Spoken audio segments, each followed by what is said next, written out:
اللہ الرحمن الرحیم۔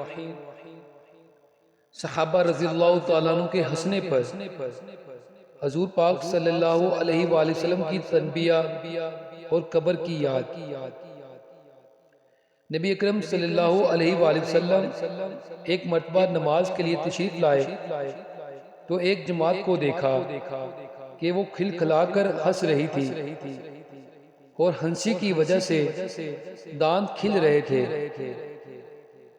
حضور پاک صلی اللہ علیہ وآلہ وسلم نے ارشاد فرمایا کہ اگر موت کو کثرت سے یاد کیا کرو تو جو حالت میں دیکھ رہا ہوں وہ پیدا نہ ہو۔ موت کو کثرت سے یاد کیا کرو۔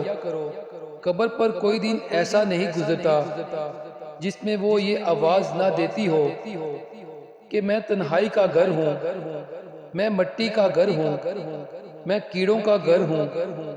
جب کوئی مومن قبر میں رکھا جاتا ہے تو وہ کہتی ہے کہ تیرا آنا مبارک ہے، بہت اچھا کیا تو آ گیا۔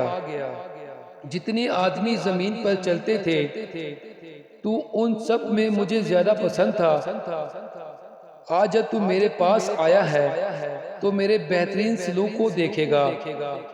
اس کے بعد وہ قبر جہاں تک مردے کی نظر پہنچے وہاں تک وسیع ہو جاتی ہے اور ایک دروازہ اس میں جنت کا کھل جاتا ہے جس سے وہاں کی ہوا اور خوشبوئیں ان کو آتی ہیں۔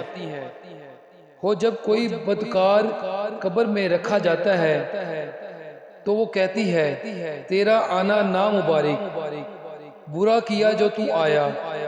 زمین پر جتنے آدمی چلتے تھے اس سب میں تجھے ہی سے مجھے زیادہ نفرت تھی، آج جب تو میرے حوالے ہوا ہے تو میرے برتاؤ کو بھی دیکھ لے گا۔ اس کے بعد وہ اس طرح سے اس کو دباتی ہے کہ پسلیاں آپس میں ایک دوسرے میں گھس جاتی ہیں۔ وہ 70 اژدھے ہیں اس پر ایسے مسلط ہو جاتے ہیں کہ اگر ایک بھی زمین پر پھونک مار دے تو اس کے اثرات سے زمین پر گھاس تک باقی نہ رہے۔ وہ اس کو قیامت تک ڈستے رہتے ہیں۔ اس کے بعد حضور پاک صلی اللہ علیہ وآلہ وسلم نے ارشاد فرمایا کہ قبر جنت کا ایک باغ ہے یا جہنم کا ایک گڑھا۔